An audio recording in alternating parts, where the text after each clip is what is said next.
Next is following point should be kept in mind regarding the functioning of catalyst. कहता है catalyst की functioning को लेके कुछ फॉलोइंग पॉइंट है जो हमारे माइंड में क्लियर होने चाहिए। फर्स्ट पॉइंट क्या है, कहता है जो कैटलिस्ट है वो क्या करता है, इंटरमीडिएट फिजिकल चेंज शो करता है। मीन्स उस दौरान कहता है जो कैटलिस्ट है वो टेम्पररी केमिकल बॉन्ड बना लेता है किसी भी एक रिएक्टेंट के साथ, बट कहता है जो टेम्पररी बॉन्ड होता है वो बाद में रिकवर हो जाता है। उस दौरान कहता जो कैटलिस्ट है वापस अपनी ओरिजिनल फॉर्म में आ जाएगा जब रिएक्शन क्या हो जाती है, कंप्लीट हो जाती है। नेक्स्ट इज कहता है जो कैटलिस्ट है वो रिएक्शन की स्पीड को इंक्रीज करता है, बट कहता वो इक्विलिब्रियम की पोजीशन को शिफ्ट नहीं करता। ना ही कहता कैटलिस्ट के ऐड करने से रिएक्शन फॉरवर्ड डायरेक्शन को ज़्यादा चलने लगती है, ना ही कैटलिस्ट के ऐड करने से रिएक्शन बैकवर्ड डायरेक्शन में ज़्यादा चलने लगती है।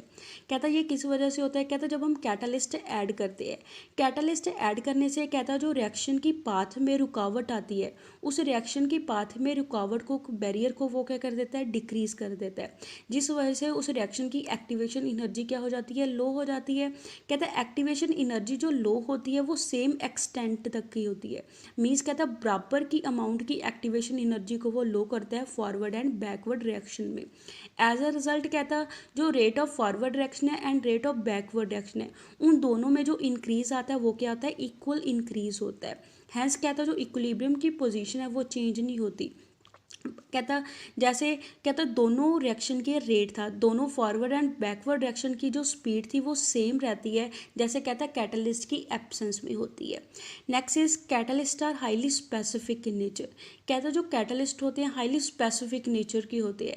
कहता जो कैटलिस्ट है वो कहता सिर्फ एक ही रिएक्शन को कैटलाइज करते हैं, वो सभी एक कैटलिस्ट को यूज़ करके हम सभी रिएक्शन की स्पीड को इंक्रीज नहीं कर सकते। कहता हर एक रिएक्शन के लिए क्या होता है, डिफरेंट कैटलिस्ट यूज़ होता है।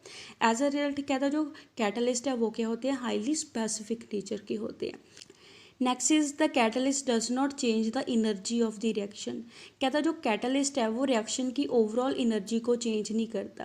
कहता ये क्लियर होता है जब हम कैटलिस्ट को ऐड करते हैं, उस दौरान कहता ना ही रिएक्टेंट की एनर्जी चेंज होती है ना ही प्रोडक्ट की एनर्जी चेंज होती है, जिस वजह से कहता जो डिफरेंस होता है प्रोडक्ट की एनर्जी का एंड रिएक्टेंट की एनर्जी का, that is E P minus E R.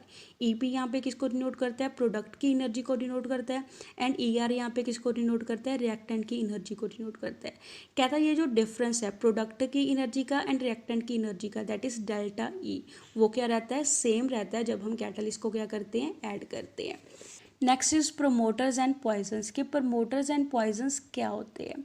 कहता प्रमोटर वो सब्सटेंस होता है जो कैटलिस्ट की एक्टिविटी को एनहांस कर देता है। मीन्स कहता प्रमोटर वो सब्सटेंस है जो कैटलिस्ट की काम करने की कैपेसिटी को क्या कर देता है, इंक्रीज कर देता है, उसको हम क्या बोलते हैं, प्रमोटर बोलते हैं। जैसे कहता है हैबर प्रोसेस, जिस दौरान हम अमोनिया की मैन्युफैक्चरिंग करते हैं उसमें हम मॉलिब्डेनम को एज अ प्रमोटर यूज़ करते हैं। जैसे उसमें जो आयरन है वो किसका काम करता है, कैटलिस्ट का काम करता है, उसमें हम जो मॉलिब्डेनम यूज़ करते हैं। कहता जो मॉलिब्डेनम होता है वो आयरन की कैटलिस्ट करने की कैपेसिटी को क्या कर देता है, इंक्रीज कर देता है, जिस वजह से मॉलिब्डेनम किसका काम करता है, प्रमोटर का काम करता है।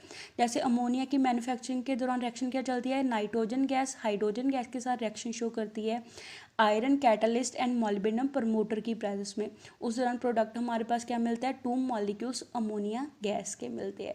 कहता है ये रिएक्शन क्या होती है, इक्विलिब्रियम स्टेट में एग्जिस्ट करती है। कहता जो सब्सटेंस डिक्रीज कर देता है कैटलिस्ट की एक्टिविटी को, ऑन दी अदर हैंड कहता वो सब्सटेंस जो कैटलिस्ट के काम करने की कैपेसिटी को कम कर देता है उसको हम क्या बोलते हैं, कैटालिटिक पॉइजन्स बोलते हैं।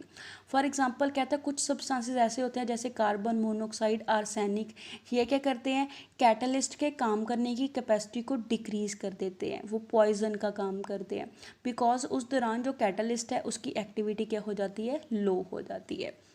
Next is classification of catalyst, कि कैटलिस्ट कितने टाइप के होते हैं। कहता जो कैटलिस्ट है मेनली 2 टाइप के होते हैं। First is homogeneous catalyst and second is heterogeneous catalyst.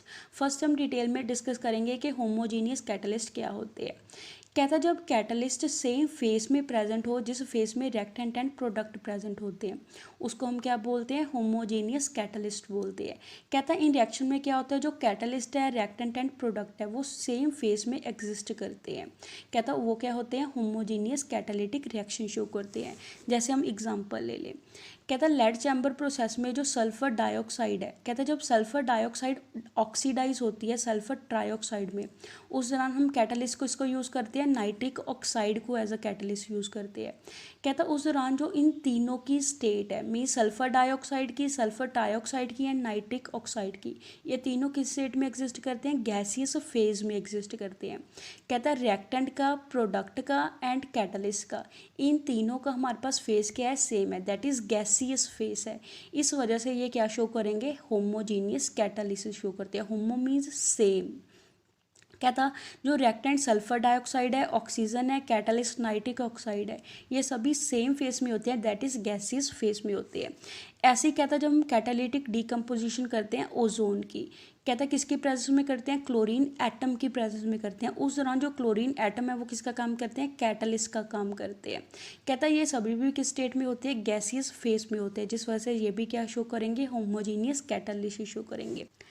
ऐसे कहता हमारे पास बाकी की रिएक्शन भी शो करी गई हैं, जिस दौरान कहता क्या होता है, रिएक्टेंट, प्रोडक्ट एंड कैटलिस्ट ये तीनों किस स्टेट में एग्जिस्ट करते हैं, सेम फेस में एग्जिस्ट करते हैं। जैसे हमारे पास यहाँ पे शो करा है हाइड्रोलिसिस ऑफ एस्टर, कहता वो एसिड की प्रेजेंस में होती है, वो क्या होती है, एसिड कैटलाइज होती है।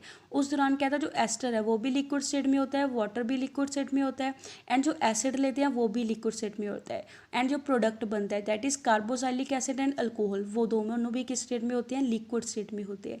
कहता इन सभी का फेस क्या है, सेम है, दैट इज लिक्विड फेस है। तो ये भी क्या शो करेगा, हमारे पास होमोजीनियस कैटालिसिस शो करेगा। ऐसे कहता हमारे पास अगर रिएक्शन हो सभी क्या हो, सॉलिड स्टेट में एग्जिस्ट करते हो, that is reactant, product and catalyst, तीनों हमारे पास अगर सॉलिड स्टेट में एग्जिस्ट करते हो वो भी क्या करेगा, होमोजीनियस कैटालिसिस को शो करेगा। Next is mechanism of homogeneous catalytic reactions. कहता जो होमोजीनियस कैटालिटिक रिएक्शंस होती है उनका मैकेनिज्म कैसे चलता है। कहता ये जो रिएक्शन होती है उसको हम एक्सप्लेन किस बेसिस के ऊपर करते हैं, उस दौरान कहता एक इंटरमीडिएट कंपाउंड बनता है, मीन्स रिएक्टेंट एंड प्रोडक्ट के बीच में सेंटर में एक कंपाउंड बनेगा, उस कंपाउंड को हम क्या बोलते हैं, इंटरमीडिएट कंपाउंड बोलते हैं। कहता है इस थ्योरी के अकॉर्डिंग क्या होता है, जो कैटालिस्ट है वो किसी भी एक रिएक्टेंट के साथ कंबाइन हो जाएगा, क्या बना देगा, इंटरमीडिएट बना देगा। कहता जो इंटरमीडिएट कंपाउंड बनता है वो क्या होता है, अनस्टेबल हो जाता है, जिस वजह से कहता या तो वो डिकम्पोज हो जाएगा, ब्रेक हो जाएगा, या फिर कहता जो रिएक्टेंट है वो दूसरे रिएक्टेंट के साथ कंबाइन होकर क्या दे देता है, प्रोडक्ट दे देता है। एंड कहता उस दौरान जो कैटालिस्ट है वो क्या हो जाता है, दोबारा रीजनरेट हो जाता है। फॉर एग्जांपल कहता जब हम कॉम्बिनेशन करते हैं सल्फर डाइऑक्साइड की एंड ऑक्सीजन गैस की, सल्फर डाइऑक्साइड को प्रिपेयर करने के लिए, यह प्रोसेस क्या होता है, स्लो प्रोसेस होता है। कहते जब इसी प्रोसेस को हम कैटलिस्ट की प्रेजेंस में करते हैं, उस दौरान हम कैटलिस्ट कौन सा यूज़ करते हैं, नाइट्रिक ऑक्साइड यूज़ करते हैं, वो प्रोसेस क्या हो जाता है, फास्ट हो जाता है। कहता है ये हम बिलीव करते हैं कि जो नाइट्रिक ऑक्साइड है वो क्या करता है, दोनों में से किसी एक रिएक्टेंट के साथ कंबाइन होकर इंटरमीडिएट कंपाउंड बना देता है। कहता है ये जो इंटरमीडिएट कंपाउंड होता है उसके बाद फास्टली कंबाइन हो जाता है सल्फर डाइऑक्साइड के साथ, एंड क्या बना देता है, सल्फर ट्राइऑक्साइड बना देता है, एंड जो नाइट्रिक ऑक्साइड है वो दोबारा क्या हो जाता है, रीजनरेट हो जाता है। जैसे फर्स्ट स्टेप में क्या होता है कि जो कैटलिस्ट है वो ऑक्सीजन के साथ कंबाइन हो गया, इंटरमीडिएट क्या बनता है, नाइट्रोजन डाइऑक्साइड बनती है। कहता है ये फास्ट रिएक्शन होती है, इसको हम क्या बोलते हैं, इंटरमीडिएट कंपाउंड बोलते हैं। सेकंड स्टेप में कहता है जो इंटरमीडिएट है वो दूसरे रिएक्टेंट के साथ रिएक्शन शो करता है, दैट इज सल्फर डाइऑक्साइड के साथ रिएक्शन शो करेगा।